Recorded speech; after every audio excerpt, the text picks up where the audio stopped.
So hello my dear students, I hope you all are good. So इस video में हम करेंगे exercise 1.5 का इंट्रोडक्शन पार्ट और साथ ही क्वेश्चंस को भी सॉल्व करेंगे। चलिए शुरू करते हैं। Laws of exponents for real numbers. Real numbers के लिए एक्सपोनेंट लॉज हमें यहाँ पे कुछ पढ़ने हैं। फर्स्ट लॉ है a to the power p into a to the power q is equals to a to the power p plus q। ये रूल कहता है कि जब भी बेसेस सेम होंगे और आप कर रहे होंगे मल्टीप्लाई, तो पावर्स एक दूसरे के साथ क्या हो जाएंगे, ऐड हो जाएंगे। एग्जाम्पल है 3 to the power 1/5 into 3 to the power 1/7। Basis same है तो पावर्स ऐड हो जाएंगी मल्टीप्लाई के केस में। सो 1/5 प्लस 1/7 इज इक्वल्स टू हो गया, ये क्रॉस मल्टीप्लाई करके सॉल्व किया है हमने। 7 × 7, 5 × 5 और नीचे 7 × 5 = 35, तो ये आ गया 12/35। नेक्स्ट है a to the power p और whole power q। So power के बाहर भी पावर अगर ब्रैकेट के दिखती है आपको, तो पावर्स का एक दूसरे के साथ हो जाता है multiply. For example 5 to the power 1/5 और बाहर भी एक और पावर है 1/3। इन दोनों पावर्स का एक दूसरे के साथ सिंपली मल्टीप्लाई हो जाएगा, तो ऊपर ऊपर मल्टीप्लाई तो 1 आ गया और 5 × 3 = 15। नेक्स्ट है a to the power p upon a to the power q। तो यहाँ पर जब भी बेसिस सेम होती है और बीच में डिवाइड का ऑप्शन होता है, अपॉन का मतलब डिवाइड हो रहा है, यहाँ पे पावर्स का माइनस हो जाता है। बस यहाँ मल्टीप्लाई के केस में प्लस होता है और डिवाइड के केस में माइनस हो जाता है। ये सिर्फ तभी होगा जब बेसेस सेम होंगी। तो example 3 to the power 1/7 and 3 to the power 1/5। Base same है, पावर जो है वो सब्ट्रैक्ट हो जाएंगी। तो सब्ट्रैक्शन भी सेम, क्रॉस मल्टीप्लाई से हमने किया, यह आ जाएगा -2/35। फोर्थ है a to the power p into b to the power p is equals to ab whole power p। यहाँ पर ये हुआ है कि बेसिस का एक दूसरे के साथ मल्टीप्लाई हो गया है और जो ये कॉमन पावर चल रही थी ये यहाँ की यहाँ आ गई है। ठीक है, तो ये ध्यान रखना है आपको, जब भी बेसिस अलग होती हैं और पावर सेम हो तो बेसिस का आपस में मल्टीप्लाई हो जाता है और पावर एज इट इज़ ऊपर लग जाती है, होल पावर। एग्जांपल जैसे कि यहाँ पर बेस अलग है 2 और 3, तो इन दोनों का मल्टीप्लाई हो जाएगा, ये हो जाएगा 6, लेकिन होल पावर सेम है तो ये लग जाएगी 1/3। नेक्स्ट है a to the power -p is equals to 1 upon a to the power positive p। मतलब अगर पावर नेगेटिव आती है कभी भी, तो हम उसको उस पूरी टर्म को नीचे भेज करके उस पावर को पॉजिटिव बना सकते हैं, और अगर इसको हम ऊपर भेजेंगे वापस, तो वापस से हम इसको ये लिख सकते हैं। एग्जांपल ये है कि -5 था और नीचे गया तो ये +5 हो गया। तो नेक्स्ट है a अपॉन b की होल पावर -p। अगर पावर नेगेटिव किसी फ्रैक्शन की होती है तो आप उसको पॉजिटिव बना सकते हो, बस इस फ्रैक्शन को पलट करके, यानी कि इसको हमने b अपॉन a लिख दिया और ये -p का p हो गया। एग्जाम्पल के लिए 3/5 होल पावर -1/6, तो ये हो जाएगा 5/3 और पावर हो जाएगी पॉजिटिव। अब लास्ट है a to the power m upon n। इसको हम लिख सकते हैं n√a पावर m, और लिख सकते हैं n√a to the power m। Actual में ये क्या है, तो एग्जाम्पल से आपको समझ में आएगा। फॉर एग्जाम्पल जैसे हमने लिखा 4 की पावर 3/2, और यहाँ पे ये जो 2 है ये एक्चुअल में 1/2 हम 3 से मल्टीप्लाई करके लिख सकते हैं। आप यहाँ देखो ध्यान से, 4 की पावर 3/2 था तो हमने इसको क्या लिखा, 4 की पावर 1/2 इंटू 3, यही आएगा ना, 3 × 1 = 3 और नीचे 2, तो √4 हो जाएगा। ये 4 की पावर 1/2 को हम रूट लिख सकते हैं। इसका मतलब ही क्या होता है कि रूट है ये, ठीक है, इंटू 3। अब ये 3 पावर में इधर लिखा हुआ है, इसको हम कैसे लिखेंगे, होल पावर ब्रैकेट में 3, कुछ इस तरीके से। मल्टीप्लाई लगाने की ज़रूरत नहीं है, तो कुछ इस तरीके से हमने लिखा। यहाँ भी यही हुआ था कि ये जो 2 था इधर आ गया था, और 2 यहाँ पर जब भी लगा होता है तो हम इसको इग्नोर कर देते हैं, क्योंकि रूट का मतलब ही यहाँ पे 2 होता है ना। इसके अलावा कुछ और होता तो हम यहाँ पे लिखते, जैसे फॉर एग्जांपल यहाँ पर 4 की पावर 3/5 होता, तो हम इसको कैसे लिखते, 4 लिखते, रूट लगाते और यहाँ पे 5 लिखते और होल पावर 3 लिखते। अभी यहाँ पर 2 था तो इसलिए हमने यहाँ 2 नहीं लिखा, क्योंकि हम 2 जनरली लिखते नहीं है। रूट का मतलब भी क्या होता है, यहाँ पे 2 होता है। ओके, तो इस तरीके से ये हुआ, और ये जब हमने इसको ऐसे लिखा, अब √4 क्या होता है, तो ये 2 का स्क्वायर होता है, और ये हो गया रूट कैंसिल और यहाँ बचा 3, तो 2 की पावर 3 हो जाएगा 2 × 2 × 2। तो इस तरीके से ये सॉल्व हो गया। अब आप यहाँ देखो, नोट जो है यहाँ पर मैंने मेंशन किया है, the value of 0 exponent that is a to the power 0 is equals to 1। ये बहुत ही इंपॉर्टेंट चीज़ है, आपको सभी को पता होनी चाहिए।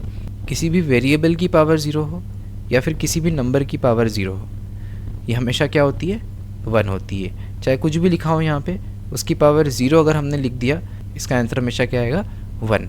Very important. Okay, I hope आपको ये लॉज सारे समझ में आ गए हैं। अब हम देखते हैं इसके बाद सॉल्यूशन। सो फर्स्ट क्वेश्चन है 64 टू द पावर 1/2। तो इसको सॉल्व करने के लिए हमें ध्यान से देखना है, ये लिखा है 2। 64 किसका स्क्वायर होता है, ऐसे आपको सोचना है। तो ये होता है 8 का स्क्वायर और बाहर है पावर 1/2। ठीक है, इस तरीके से आपको लिखना है। हमने इसको क्यों स्क्वायर लिखा, क्योंकि हमने ध्यान दिया कि यहाँ पे 2 है, तो हमें देखना होगा कि ये किसका स्क्वायर होता है। अब हम जानते हैं कि पावर के बाहर अगर पावर होती है तो वो एक दूसरे से मल्टीप्लाई हो जाती है, मतलब 2 इंटू हो जाएगा 1/2। तो ये 2 और 2 कैंसिल हो जाएगा और बचेगा 8। 8 की पावर 1 बचेगा, यानी 8 बचेगा। अब 32 की पावर 1/5 है। हमें यहाँ ध्यान देना है कि 32 किसकी पावर 5 होता है। तो इसके लिए हमें फैक्टर्स निकालने पड़ेंगे। 2 1 ज़ा 2, 2 6 ज़ा 12, 2 8 ज़ा 16, 2 4 ज़ा 8, 2 2 ज़ा 4 एंड 2 1 ज़ा 2। तो आपने देखा 32 जो है वो 2 की पावर 5 के इक्वल होता है। तो हम लिख सकते हैं यहाँ पे 2 की पावर 5। इसको एक बार ऐसे भी लिख सकते हैं, इसकी पावर 1/5, मतलब 2 की पावर 5 और होल पावर 1/5। सो पावर का पावर से मल्टीप्लाई हो जाएगा और 5 से 5 कैंसिल हो जाएगा और हमारे पास बचेगा सिंपल 2। तो इसका आंसर आ गया 2। अब थर्ड क्वेश्चन देखते हैं। सो 125 की पावर 1/3, यानी कि ऐसा कौन सा नंबर है जिसकी पावर 3 करने पे 125 आए। तो ऑब्वियस सी बात है 5 की पावर 3 ही होता है। वैसे आपको ये याद होना चाहिए, और अगर याद नहीं है तो आप इसको फैक्टराइज करके भी सॉल्व कर सकते हो, यानी 5 से डिवाइड करके। 5 2 ज़ा 10, 5 5 ज़ा 25, कैंसिल करोगे तो, और ये 5 5 ज़ा 25, 5 1 ज़ा 5। तो 5 की पावर 3 की पावर 1/3 है, तो ये 3 और 3 कैंसिल हो जाएगा और 5 बचेगा।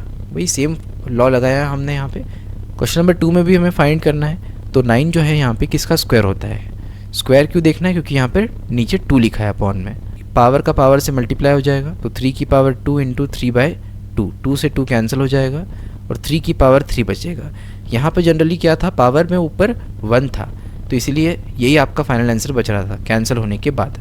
लेकिन यहाँ पे 3 की पावर 3 बच रहा है, तो इसको आपको सॉल्व करना होगा। 3 इंटू 3 इंटू 3, तो अब जानते हैं क्या होता है। 3 3 ज़ा 9 एंड 9 3 ज़ा 27, ये इसका आंसर है। नेक्स्ट है 32 टू द पावर 2/5। आप देखो 32 किसकी पावर 5 था, 2 की पावर 5, और होल पावर यहाँ पे 2/5 है।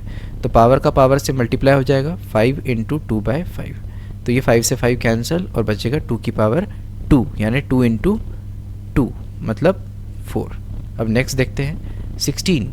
16 हम जानते हैं 4 का स्क्वायर होता है, बट यहाँ पर 4 लिखा है, तो हमें यहाँ पे वो चेक करना है कि किसकी पावर 4 होता है ये। तो हम जानते हैं 2 की पावर 4 होता है ये। ओके, 24 नहीं है ये, 2 की पावर 4 है। और 3/4, इसको भी आप वैसे ही सॉल्व करके निकाल सकते हो ऐसे। तो 4 से 4 कैंसिल हो जाएगा और यहाँ बचेगा 3, 2 की पावर 3।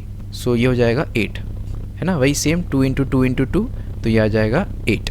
फिर इसके बाद फोर्थ है 125 की पावर 1/3।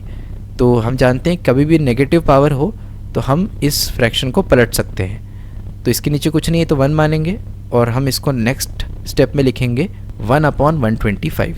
ओके, फ्रैक्शन हमने पलट दिया क्योंकि हमें इसको पॉजिटिव बनाना था पावर को। अब इसको सॉल्व कैसे किया जाए, तो आप देखो 125 जो है वो क्या है, 5 की पावर 3 के इक्वल होता है। ओके, और होल पावर चल रही है 1/3। ओके, 3 था इसलिए हमने ऐसा इसको लिखा। अब इस 1/3 का 3 से मल्टीप्लाई हो जाएगा, तो 5 की पावर 3 इंटू 1/3।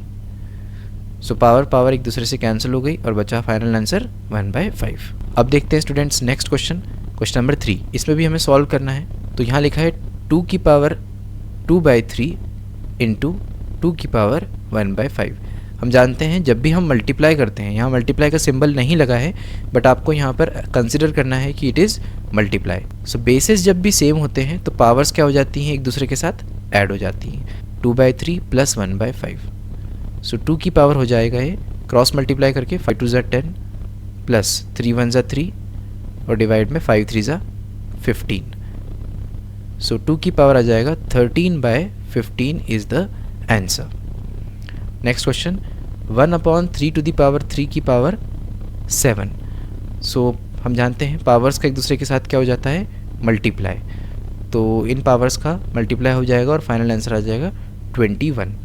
बस इसके आगे सॉल्व नहीं करना है क्योंकि 3 to the power 21 is very big number, so इसको सॉल्व नहीं करना है। ओके, अब यहाँ देखते हैं डिवाइड है और दोनों ऊपर और नीचे बेसिस सेम है, तो इसका मतलब पावर्स का क्या होगा, माइनस। ओके, जब भी बेसिस सेम होती है और मल्टीप्लाई हो तो पावर्स ऐड हो जाती हैं, लेकिन जब भी बेसिस सेम हो और बीच में डिवाइड हो तो पावर सब्ट्रैक्ट हो जाती हैं। सो 11 और यहाँ सब्ट्रैक्शन के लिए 4 1 ज़ा 4, क्रॉस मल्टीप्लाई करेंगे हम, 2 1 ज़ा 2 और 2 4 ज़ा 8, तो ये आ जाएगा आपका 4 में से 2 गया 2 और डिवाइड में 8। सो 11 की पावर आ जाएगी, ये कैंसिल होके 2 1 ज़ा 2, 2 4 ज़ा 8, so 1/4। This is the answer. Fourth है 7 टू द पावर 1/2 इंटू 8 टू द पावर 1/2। अब यहाँ जानते हैं हम कि बेसिस जो है वो डिफरेंट है लेकिन पावर्स सेम है, तो जब भी ऐसा हो तो बेसिस का आपस में मल्टीप्लाई हो जाता है और पावर कॉमन लग जाती है। तो 7 8 हो जाएगा 56 और इसकी पावर ये हो जाएगा 2। Okay, this is the final answer. So इसी एक्सरसाइज के साथ हमारा ये पूरा चैप्टर कंप्लीट हो गया। सारे क्वेश्चंस हमने कर लिए हैं। आई होप आपको सारे क्वेश्चन समझ में आए होंगे। अगर फिर भी कोई डाउट आता है तो आप कमेंट सेक्शन में ज़रूर से टाइप करो, मुझसे पूछ सकते हो, मैं आपकी बिल्कुल हेल्प करने की पूरी कोशिश करूँगा। और अगर आपको वीडियोस पसंद आ रही हैं तो इस चैनल को सब्सक्राइब करो और वीडियोस को लाइक करो और अपने दोस्तों के साथ ज़रूर से शेयर करो। Thank you.